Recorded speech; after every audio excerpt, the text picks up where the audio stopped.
What happens when the man who designed the death traps becomes the target? For nearly 2 decades, he was North Korea's invisible hand at Panmunjom the technician, who knew which drain could erase a defector, which valve sequence could paralyze an entire zone. The regime trusted him because he never questioned orders. He trusted the regime because he believed preparation wasn't execution. Then one name in a surveillance file shattered that delusion. This exclusive testimony reveals how North Korea's most controlled border uses its own infrastructure workers as unwitting executioners, and what happened when one of them realized the system had been watching him all along. For more exclusive testimonies like this, subscribe and become part of our investigative community. Guards were stationed at the front. The way back was already blocked. Radio static echoed through the drainage tunnel. Zone 3 deployed. Zone 4 standing by. The moment I heard that, I knew. Every escape route I had was already calculated and sealed off. But there was something even more horrifying. I was the one who designed this drainage system. I worked near the Panmunjom for 18 years as a facility inspection technician. On the surface, I was just an ordinary maintenance worker. But my real role was preparing structures so that when necessary, people could disappear without a trace. Then one dawn, I saw a man who'd crossed over from the south, both hands raised. He didn't resist. He didn't run. But within 10 minutes, that man was eliminated because of the facility I'd prepared. The next day, I was reviewing a routine inspection log when I saw a name. I froze. And in that moment, I realized I couldn't stay in that position any longer. So I started running for my life through the very passages I had designed. Who was that name I found in the records? And why did that single line of documentation turn my entire life upside down? It all started that dawn at Panmunjom. I worked near Panmunjom as a facility inspection officer undercover. Officially, I was a technician managing drainage pipes and communication lines. Mornings, I'd put on my work uniform, sling a tool bag over my shoulder, and head to the site. My colleagues knew me only as the facilities guy. People at the management office, people at the security unit. They all saw me as just a technical worker. When a drain clogged, they called me. When a communication line had problems, they looked for me. At lunch, I'd eat at the site cafeteria. Evenings, I'd write up inspection logs and clock out. On the surface, I was just an ordinary technician. But my actual role was different. I was a preparer, someone who ensured that in certain situations, specific zones could cease to function. The drains I inspected weren't just drains. I knew which point to block to make water rise to a certain level, which sequence of valves to close to paralyze the entire system. I understood every detail. Same with the communication lines. I knew exactly which cable to cut to isolate which zone, which relay to tamper with to make recovery impossible. Auxiliary passages were also under my jurisdiction. Outwardly, it looked like I was doing routine maintenance on aging infrastructure. But in reality, I was documenting how those passages could be used in certain situations. Which passage could be sealed fastest? Which section could be cleared without leaving traces? I prepared and recorded all of it. On paper, I was close to a civilian technical staff member, so when I entered sites in the middle of the night, no one suspected anything. Emergency inspection, and they'd let it slide. No one found it strange that I knew certain structures too well. It was expected. That was my job. Execution wasn't my responsibility. I wasn't the one turning the valves. I wasn't the one cutting cables. I wasn't in a position to give orders. I was just someone who created conditions in case something happened. Someone who only prepared. Someone who only opened possibilities. The actual realization of those possibilities, that was someone else's decision. So I always rationalized it this way. I only prepare. What actually happens isn't my responsibility. I'm just doing my job. I lived that way for 18 years, until I turned 45. Not once did I question that rationalization. I'd wake up in the morning, put on my work clothes, head to the site, inspect drains, check communication lines, write reports, lunch with colleagues, joking around, evenings at home with family, weekends tending my garden, holidays visiting relatives, ordinary life. What the facilities I inspected could actually be used for, what meaning my reports carried, I didn't think deeply about it. Or rather, I tried not to, just carrying out assigned tasks accurately. That's all I believed my role to be. Sometimes strange orders came down. Re-inspect a certain zone. Re-verify a facility I'd already reported as normal. I just did it. I didn't ask why those orders came. I didn't need to know. Didn't want to know. My job was just to inspect and report. Colleagues would suddenly get transferred. Someone I'd worked with yesterday would vanish today.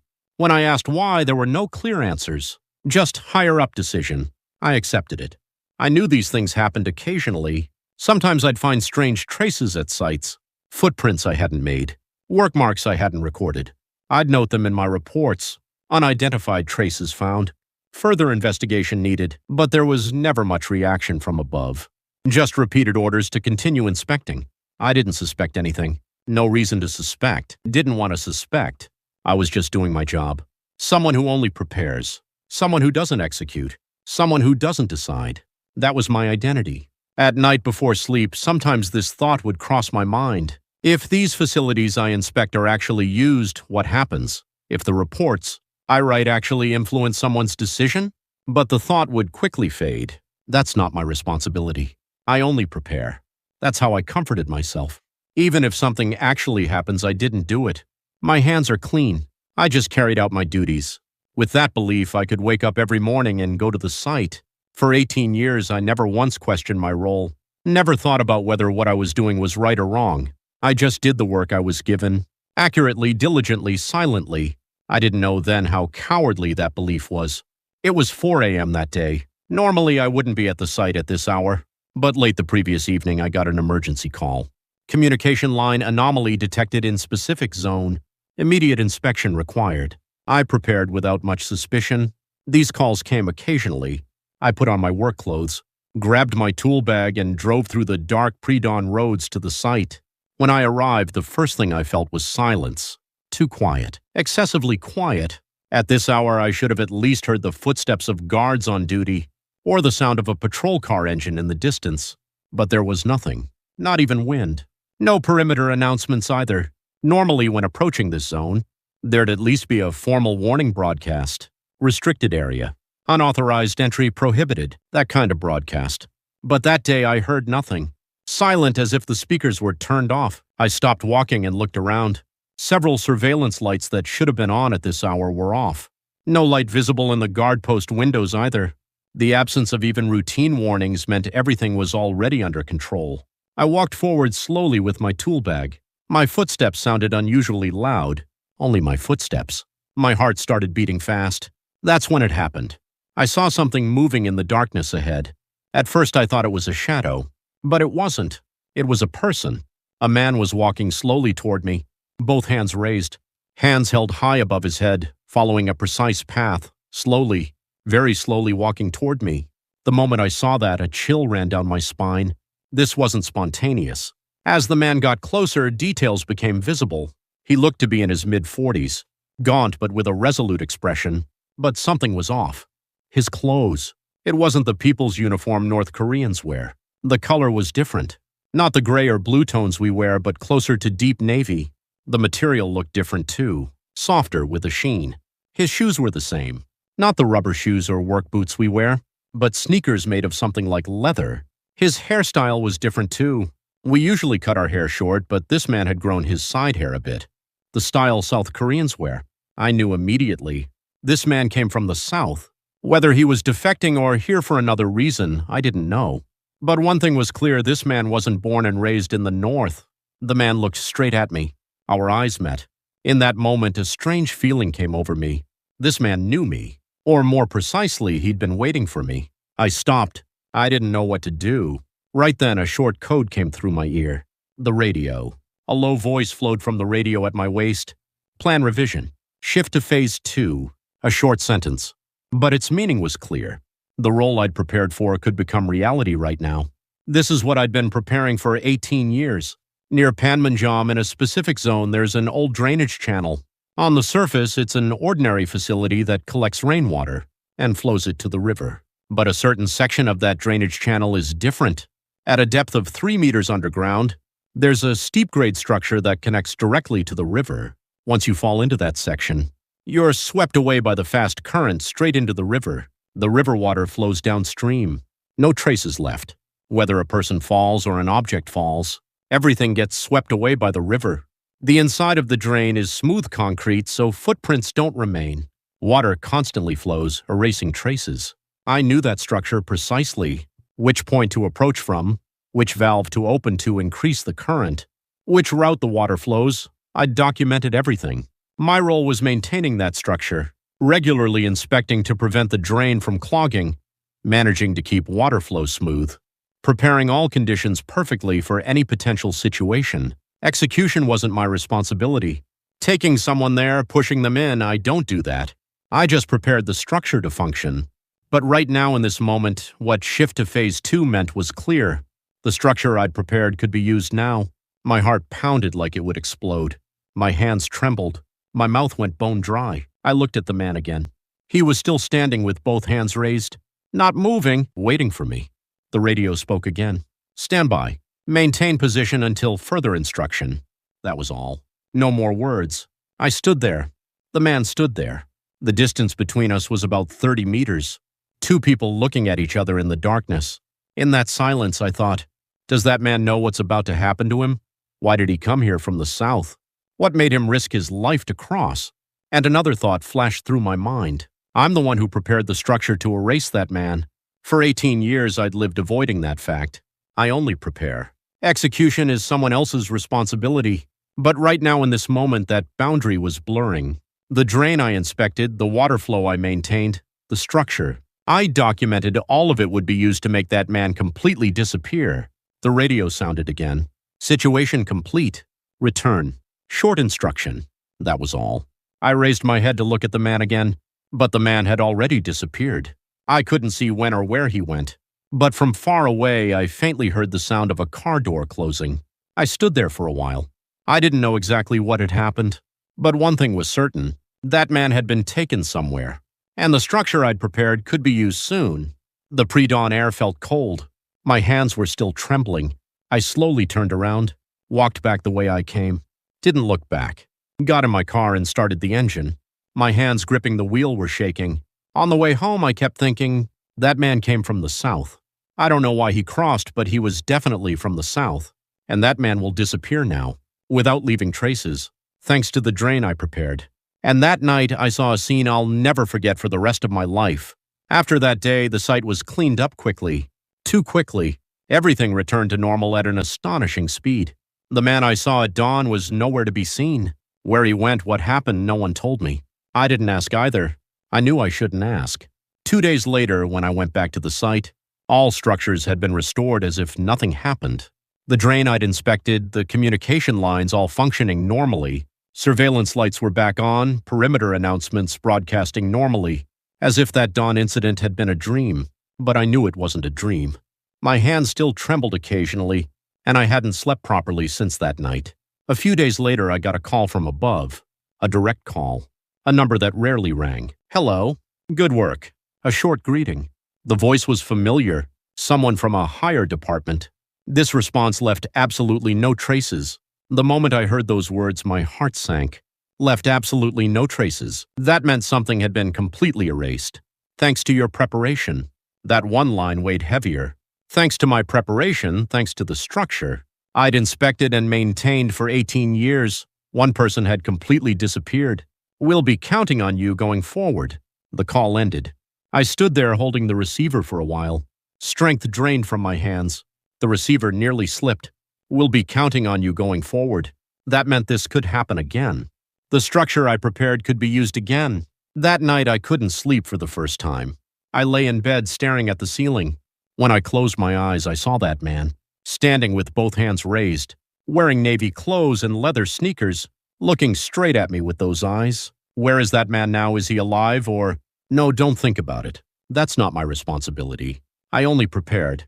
But that rationalization no longer worked. I kept thinking that preparation was also responsibility. 3 days passed.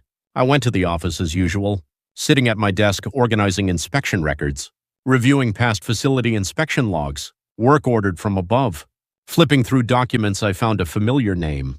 Park Seong-hun. The moment I saw that name, my hand stopped. Park Seong-hun. I knew that person. I read the document carefully. It said Connection Collaborator Record for Cleanup Target. Cleanup Target. That meant the man I saw at dawn. Connection Collaborator. That meant a North Korean somehow connected to that man. And that name was Park Seong-hun. I reread the document, slowly, word by word.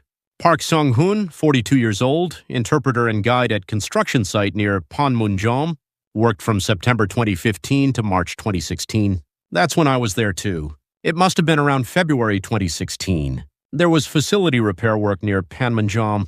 I was deployed as technical advisor. The person handling site guidance was Park Seong-hoon. I remembered. He looked to be in his mid-30s, didn't talk much but did his work precisely. Good at interpreting, understood site logistics well. I worked with that person for about a month. One day at lunch, we were eating at the site cafeteria when Park Seong-hoon sat next to me. Comrade technician. Yes. May I ask you something? Go ahead. Park Seong-hoon hesitated briefly, then asked carefully, Comrade, isn't this work difficult for you? What do you mean? Oh, nothing. I just thought technical work must be demanding. At the time, I thought it was just casual conversation, but thinking back now, it was different. Park Seong-hoon knew something.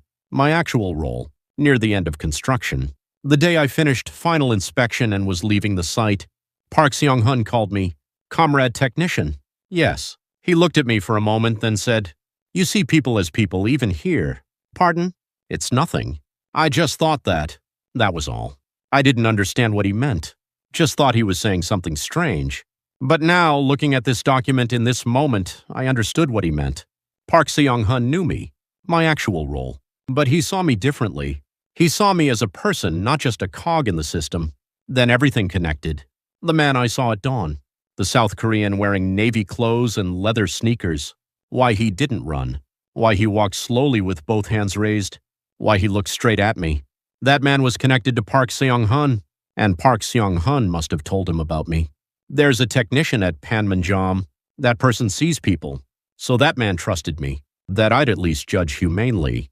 That I wasn't someone who just blindly followed the system's orders. But that man was wrong. I did nothing. I just stood there. When orders came through the radio, I followed them. I didn't save him. Didn't warn him. And there was an even more horrifying fact. I continued reading the document and found this. Subject collaborator classified as surveillance target from July 2018. Connection relationship identified. Maintain current status until necessary. Maintain current status until necessary. That meant the system already knew about Park Seong-hoon's connection to that man for 6 years. But they didn't clean it up immediately. They watched and waited until the necessary moment. Why, to track bigger connections? Or to clean everything up at once at the right moment? I couldn't know the reason, but one thing was certain. The system kept Park Seong-hoon alive for 6 years, then erased him at the necessary moment. And I was the tool used in that process. I closed the document. My hands trembled. Where is Park Seong-hoon now? Is he alive? Or has he already disappeared through the drain I prepared? I didn't know. Didn't want to know. But I learned one thing. That day I stopped completely trusting this system. For 18 years I trusted the system. I believed what I was doing was right, necessary. That it was okay because I was only preparing. I rationalized that execution wasn't my responsibility, but now it was different. The system keeps people alive for 6 years under surveillance, then erases them when needed. And it uses people like me in that process, people who believe they're only preparing. I could no longer believe my rationalization. That night I couldn't sleep again. I looked out the window and thought, Park Seong-hoon's last words kept coming back. You see people as people, even here. But I didn't see people. I only saw facilities, only saw structures. I didn't see people. After that day, I started feeling I could no longer stay in the same position. From the night I saw Park Seong-hoon's record, I changed. I could no longer sleep like before. When I closed my eyes, I saw that man, standing with both hands raised, and Park Seong-hoon's last words echoed in my ears. You see people as people, even here. But I didn't see people. I only saw facilities, only saw structures. A week passed. I went to work as usual, put on my work clothes in the morning, slung. My tool bag over my shoulder, went to the site, inspected drains, checked communication lines, wrote reports. But everything looked different. The drains I inspected were no longer just drains. They were tools for erasing people. The water flow I verified was structure that made someone's traces completely disappear. The reports I wrote were the same. Not simple inspection records. Preparation documents for cleaning up someone. I'd done this work for 18 years, but now each day was unbearable. Then one day I got another call from above. A new inspection order. Zone 3 drainage channel reinspection. Verify water flow status and report. Zone 3, the zone I knew best. The place I'd managed most precisely for 18 years. The zone with that steep grade drain. The moment I received the order, chills ran down my whole body. It's starting again. Preparing for someone else to disappear. I held the receiver, unable to speak for a long time. Understood. I barely managed those words. I hung up and sat at my desk. My hands trembled. My heart beat fast. I realized clearly then that I couldn't continue this work. I can't prepare anymore. Can't inspect anymore. Can't write reports anymore. That evening I went home. My wife and daughter were eating dinner. An ordinary dinner scene. Father, you're late. Yeah. Had some work. I sat at the table. Picked up my spoon, but the food wouldn't go down.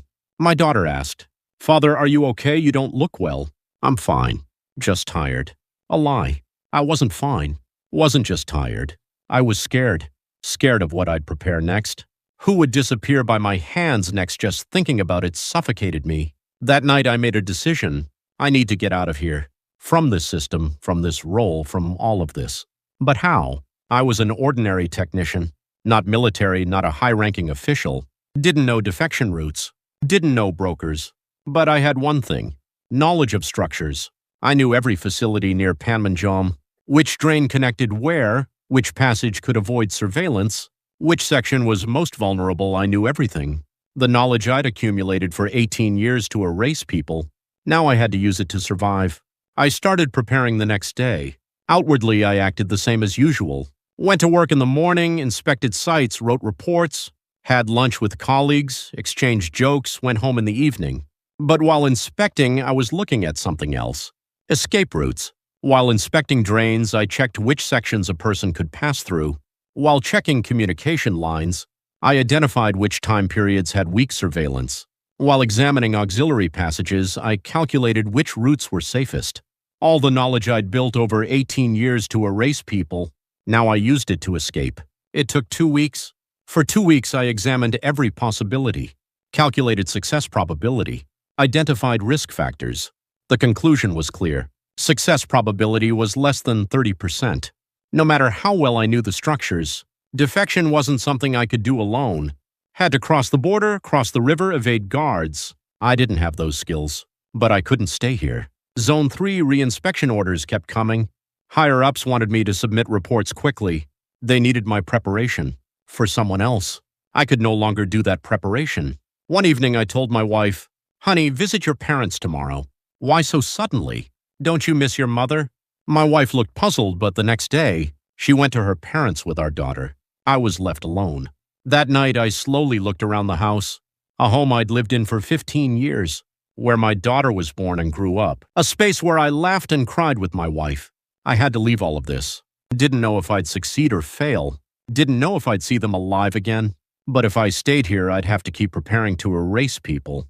Had to maintain structures that made someone disappear by my hands. I couldn't do that anymore. I packed one small bag, a few changes of clothes, water, and one copy of facility blueprints I'd made. Those blueprints were my only weapon. 2 a.m.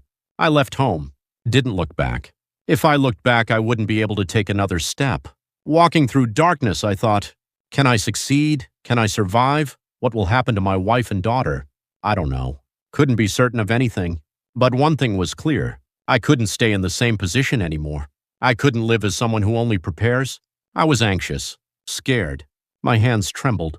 But I didn't stop walking. Into the darkness, into the structure I'd prepared for 18 years, I walked. When I decided to escape, I was actually calm. Scared but also certain. Because I had the structures I'd created, the passages I'd inspected and managed for 18 years, the routes I'd personally mapped, I knew everything. Especially one place, 3 kilometers south of Panmunjom, a closed drainage section. It had stopped being used when a new drainage system was installed in 2012. Official records showed permanent closure due to structural deterioration.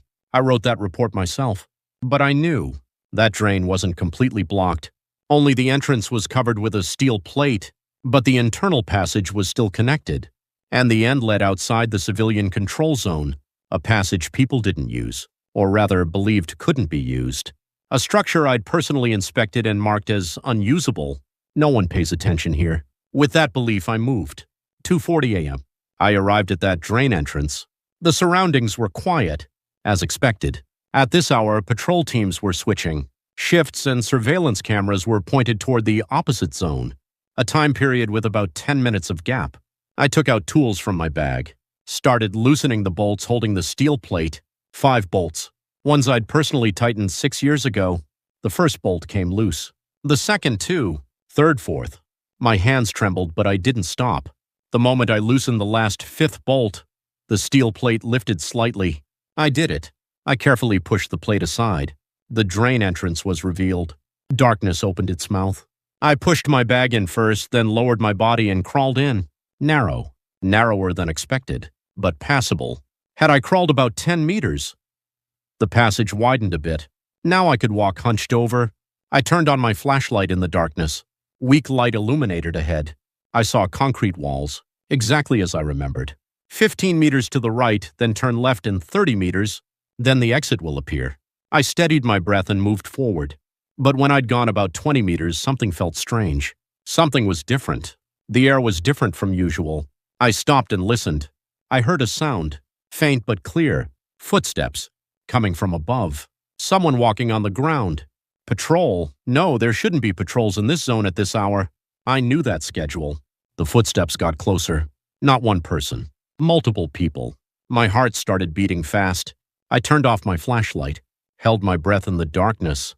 The footsteps continued, passed right over me, then stopped. I heard radio static. Zone 3 all clear. Zone 3 all clear confirmed. Continue standby. Zone 3, where I was now, was Zone 3. All clear meant they hadn't discovered me yet. But why were they patrolling this zone at this hour? This wasn't a usual patrol. Anxiety crept in. I moved forward again. Had to move faster. I turned right. Just 30 meters to the exit now. But when I'd gone about 10 meters, I noticed something else strange. Light. Faint light was seeping in from ahead. Is light coming from the exit? No, the exit should be dark. It's nighttime. I approached carefully. The light was from a surveillance lamp. A surveillance lamp was on near the exit. That shouldn't be there. According to my records, there were no surveillance lamps in this zone. It was a closed zone. Who installed a surveillance lamp? When? Why?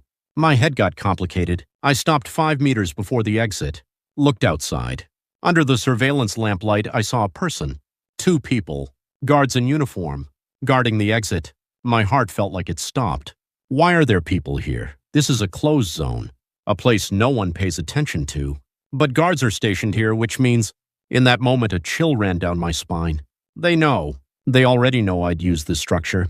The structure I'd inspected for 18 years. The route I believed I knew best. The passage I thought only I could use. That was the trap.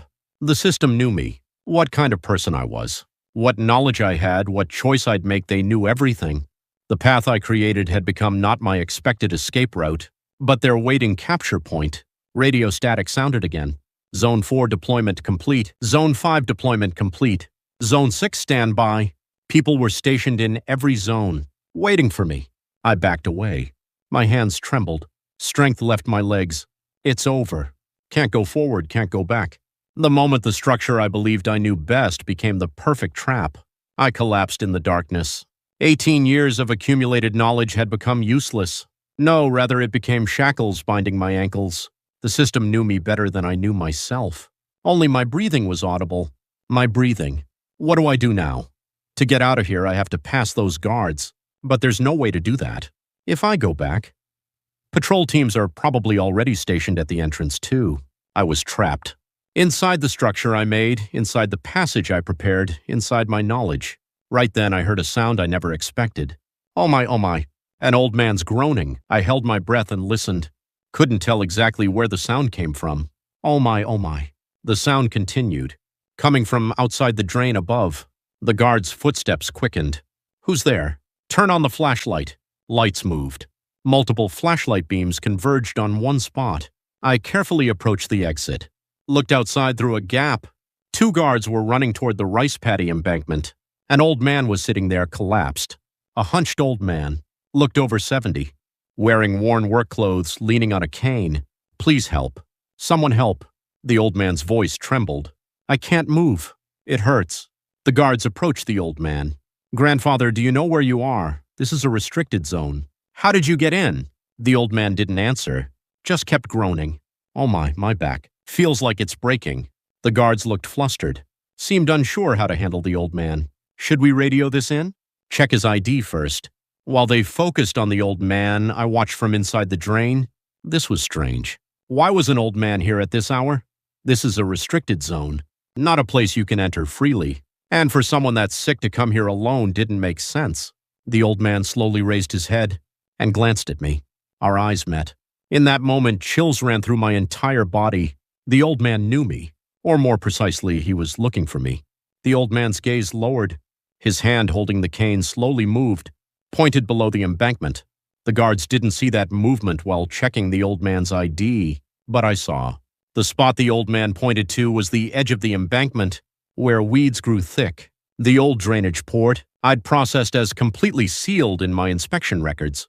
A structure built in the early 2000s, I judged it too old to use. The drainage port I'd personally written in my report, as structural defects make it inaccessible, so no one thought a person could enter there. Even I believed that. But right now in this moment, the old man was pointing exactly there. I held my breath and watched the guards. They were still focused on the old man. "Grandfather, do you have ID? Where's your home?" The old man groaned louder. Oh my stomach. My stomach hurts so much I'm dying. The guards completely turned their bodies toward the old man. That was the gap. I carefully crawled out of the drain, kept my body low to avoid making sound, slid down below the embankment. The weeds were thick. Almost lost my footing but held on. I saw the old drainage port. The entrance was completely covered with grass. From the outside, it just looked like a dirt mound. I pushed through the grass and went inside. Tight. Much tighter than expected. Had to almost crawl, but passable. I held my breath and kept moving forward. 10 meters, 20 meters. The passage continued. Behind me, the guards' voices were faint. "Grandfather, can you stand? We need to get you to the hospital." They hadn't discovered me yet. I kept crawling. My hands got scratched, my knees hurt, but I didn't stop. When I'd gone about 30 meters, the passage widened, and I felt wind from ahead. The exit. I used my last strength to crawl out. Outside. Darkness. But outside the restricted zone, I collapsed on the spot. I'm alive. Not through the structure I made, but through the structure I believed was sealed. That's how I survived. But how did the old man know? How did he know me? Why did he help me? After catching my breath, I slowly stood up. Couldn't go back. Had to keep going. But I wanted to know one thing. Who was that old man? A few days later, when I crossed the border onto Chinese soil, I met a broker. Through that broker, I heard the news. That old man was Park Seong-hun's father. Park Seong-hun, the person I worked with during Panmunjom construction, the person who said, "You see people as people." Park Seong-hun had already disappeared, they said, last year, cleaned up by the system, but his father remained. And that old man believed his son's last words and came to that spot that night. The story the broker told me went like this. The night before Park Seong-hun was taken away, he told his father, "Father, there's someone at Panmunjom. That person is a facility technician. That person sees people. If that person is ever in danger, tell him about the old drainage port at the edge of the embankment. Remember when I used to play there as a child? That structure is still intact." Park Seong-hun said that and disappeared, and his father believed those words. Even after his son disappeared, he wandered near that area every night, they said, waiting in case that technician might escape, in case the person his son believed in might appear. And that night he saw me trapped inside the drain. So he lured the guards, through his own body. An old man over 70 who'd lost his son and had nothing left believed his son's last words alone and saved me. When I heard that story, I collapsed on the spot. Tears came. Park Seong-hun believed I saw people, but I couldn't save him. Saw that man at dawn with both hands raised and did nothing. But Park Seong-hun's father saved me. That night filled with calculation and surveillance. With one human memory, with one belief in his son, he let me escape. The system had read what structures I knew, what route I'd choose, everything. But it couldn't read the heart of one person believing in another. One thing a son left his father. The heart of an old man who believed and waited for those words. That was a variable no surveillance could calculate. That's how I survived. Not because of my knowledge, not because of my plan, because of someone's belief. After many days of wandering, I set foot on South Korean soil. After Ministry of Unification investigation, after finishing Hanawan education, When I became truly free for the first time, the person in charge said, "You're safe now." The moment I heard those words, I collapsed right there. Tears burst out in exactly 3 seconds. Not because of relief at making it here alive, because it finally hit me in the North. They'd read everything about what structures I made, what moves I'd make, but they couldn't read the heart of one person believing in another. I lived for 18 years as someone who only prepares. I believed I had no responsibility because I didn't directly execute. I only inspected drains, pushing wasn't my job. I only maintained structures, their use was someone else's decision. That's how I rationalized it. But that was a lie. The boundary between preparing and executing wasn't clear. Thanks to the drain I inspected, that man I saw at dawn probably disappeared without a trace. Thanks to the reports I wrote, Park Seong-hun was surveilled for 6 years, then finally cleaned up. I don't know how many people were erased thanks to the structures I maintained. I'm not a hero. Didn't defect for justice. I just wanted to escape from calculations that consumed people. Didn't want to prepare to erase someone anymore. Didn't want to lie anymore that my hands were clean. About 6 months after coming to South Korea, I walked through Myeongdong streets for the first time. People were walking and laughing, freely. No one watching, no one recording. Drinking coffee at cafes, looking at books in bookstores, resting in parks. Ordinary daily life, but to me it was miraculous. Here, people don't have to prepare structures to erase people. Don't have to surveil and record each other. They can just live as people. I like this country. Not perfect, but at least a place that sees people as people. But I wasn't entirely happy. Every night I thought about them. My wife and daughter I left in the North. What happened to them after I left? Are they suffering under guilt by association? Were they forcibly relocated? My daughter must have given up her dream of studying in Pyongyang. My wife must have lost her job. Because of my choice, they're paying the price. That guilt doesn't leave me for a moment. Sometimes I think, what if I just stayed in the North? If I'd kept living as someone who only prepares, could my family have lived ordinarily? But then I would have kept maintaining structures to erase someone. Another Park Seong-hun, another man, would have disappeared through the drain I prepared. I couldn't bear that. A year later, I got a job at a small company, facility management work. Ironically, similar to what I did in the North, but it was different here. Inspecting drains was just inspecting drains, not preparation to erase people. Checking communication lines was just work to maintain communication, not work to isolate someone. For the first time, I could work purely, work that doesn't harm anyone. In the spring of my second year, I attended a Hanawan alumni gathering. There I met a North Korean defector. Said they were from Pyongyang. While talking, that person asked, "Did you ever work near Panmunjom?" Yes, I did. "Do you know someone named Park Seong-hun?" My heart felt like it stopped. I know him. That person's father passed away last year. Until the end, he only talked about his son, about the person his son believed in. I couldn't answer. Park Seong-hun's father, that old man, who saved me. Hearing he'd passed in that moment, my heart collapsed. Couldn't say thank you. Couldn't say sorry. That night, I cried for the first time in a long while. To Park Seong-hun, to his father, to that man who stood with both hands raised at dawn. Guilt washed over me that I couldn't do anything proper for them.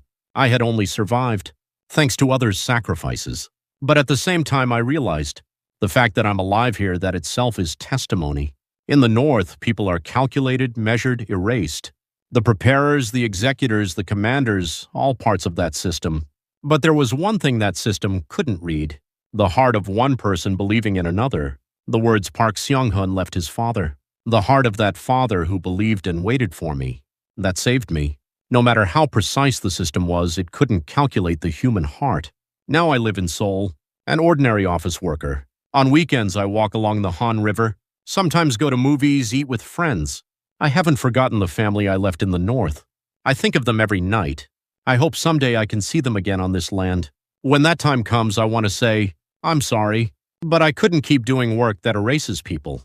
If you were in my position, what choice would you have made? Could you have remained someone who only prepares? Could you have stayed in that position, making moves that were already read? I couldn't. That's why I'm here, because I realized that a life of only preparing is ultimately no different from a life of executing. People must live as people, not as parts of a system.